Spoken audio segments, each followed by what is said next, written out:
When all this had ended, the Israelites who were there went out to the towns of Judah, smashed the sacred stones, and cut down the Asherah poles. They destroyed the high places and the altars throughout Judah and Benjamin, and in Ephraim and Manasseh. After they had destroyed all of them, the Israelites returned to their own towns and to their own property.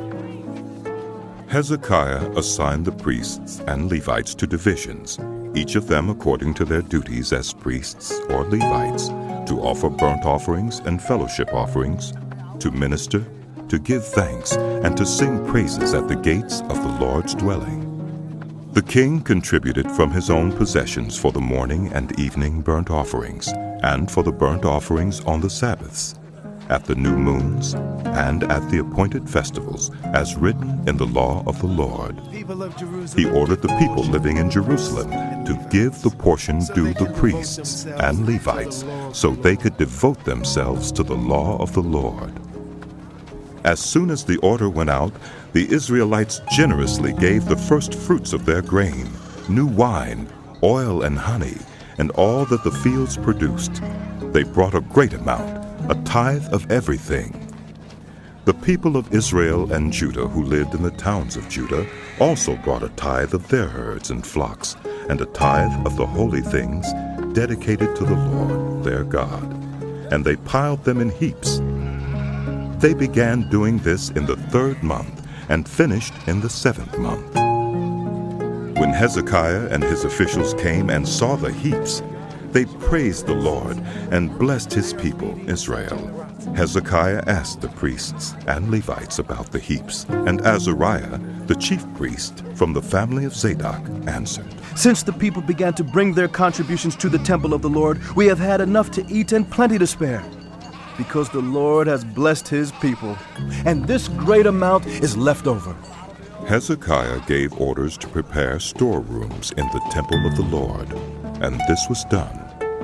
Then they faithfully brought in the contributions, tithes, and dedicated gifts. Conaniah, a Levite, was the overseer in charge of these things, and his brother Shimei was next in rank. Jehiel, Azaziah, Nahath, Asahel, Jeremoth, Jozabad, Eliel, Ishmachiah, Mahath, and Benaiah were assistants of Conaniah and Shimei, his brother.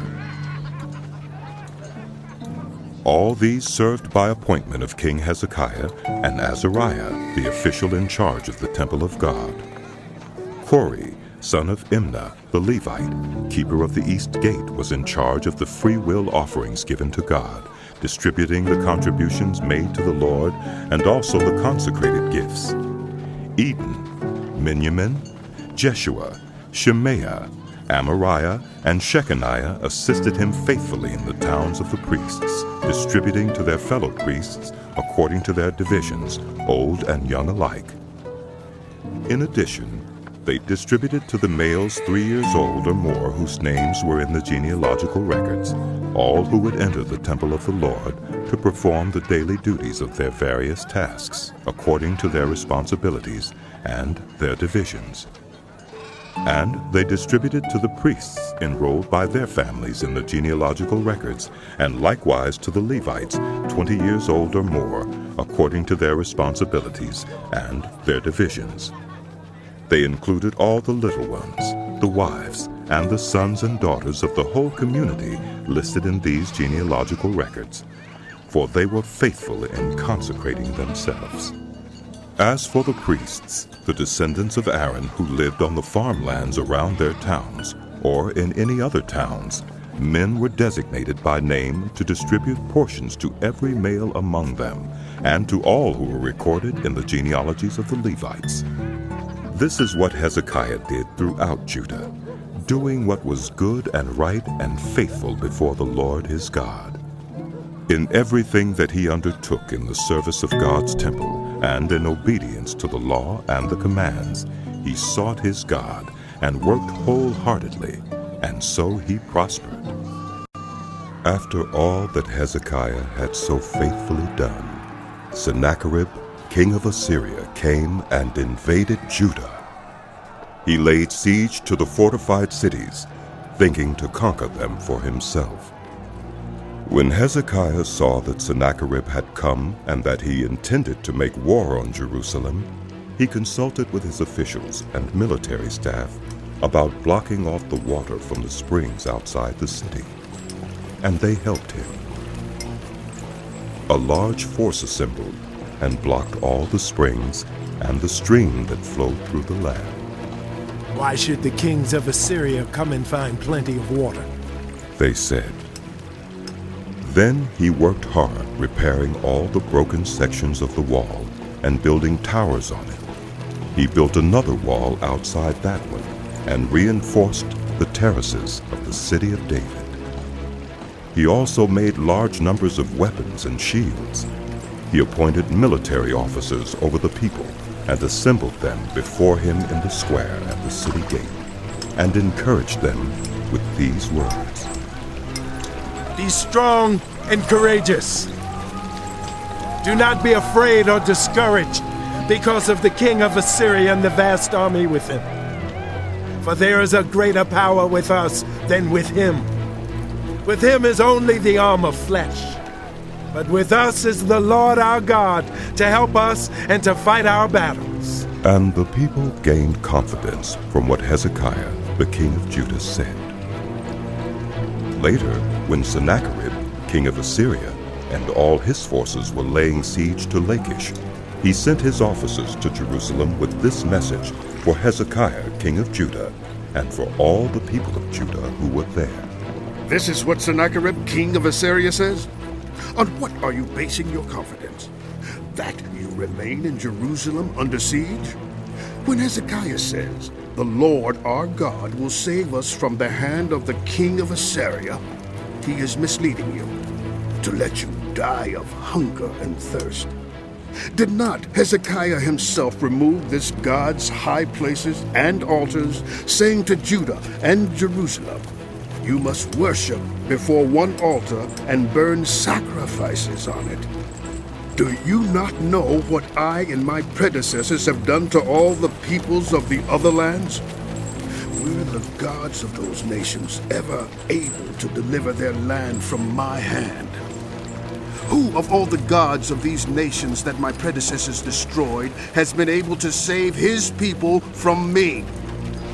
How then can your God deliver you from my hand? Now do not let Hezekiah deceive you and mislead you like this.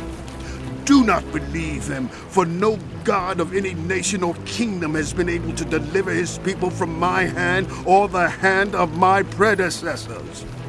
How much less will your God deliver you from my hand? Sennacherib's officers spoke further against the Lord God and against his servant Hezekiah. The king also wrote letters ridiculing the Lord, the God of Israel, and saying this against him: Just as the gods of the peoples of other lands did not rescue their people from my hand, so the God of Hezekiah will not rescue his people from my hand. Then they called out in Hebrew to the people of Jerusalem who were on the wall to terrify them and make them afraid in order to capture the city.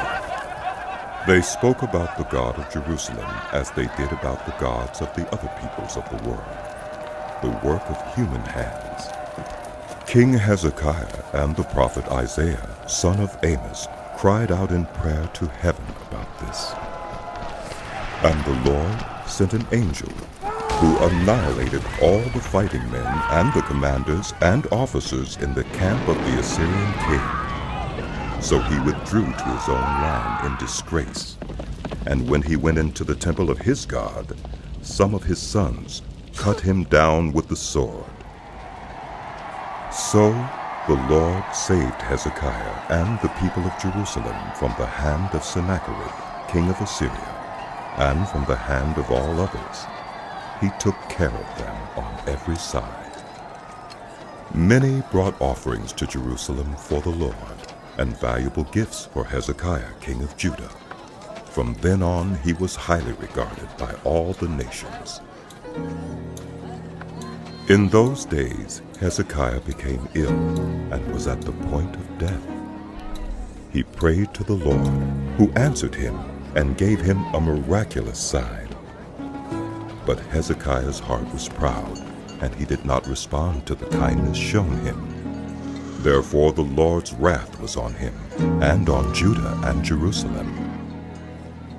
Then Hezekiah repented of the pride of his heart, as did the people of Jerusalem. Therefore the Lord's wrath did not come on them during the days of Hezekiah. Hezekiah had very great wealth and honor, and he made treasuries for his silver and gold, and for his precious stones, spices, shields, and all kinds of valuables.